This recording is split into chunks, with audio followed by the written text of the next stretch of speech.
dito sa bahay. Tulog ka na kasi alam kong pagod ka na. Sige po ate. Dito muna tayo titira, tiisin mo lang kasi andun pa si tatay sa ating bahay, alam ko. Ate, okay na dito Tayo. Japan. Magluto muna ako ng ulam ha. Tulog ka muna. Order ako ng pizza. Sige po ate. Tatawag muna ako ng delivery. Hi, kana bibigay ko to sa kapatid ko. Sigurado magkatuwa siya dito. Ano ba siya? Pwede ka naman ako ate. Hello kapatid.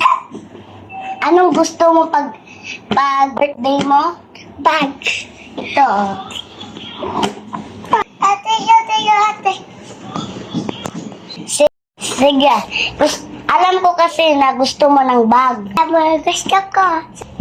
Matulog ka na kasi gabi na ilagay mo dyan sa lamesa. Ay, tulog talaga siya. Ilalagay mo na siya sa magandang idaan. Ay, ang bigat-bigat niya.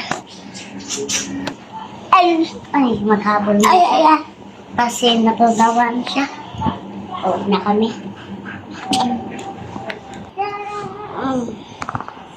Ay, hala. Malilate na ako sa trabaho ko. Kapatid, gising ka na dyan. Work mo na ako.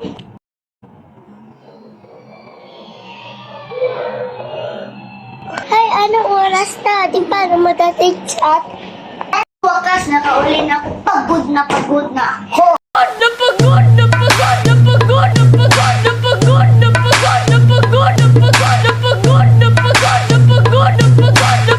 At lahat na ang aking kapatid.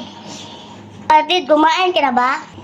Opo ate, kakatapos ko lang.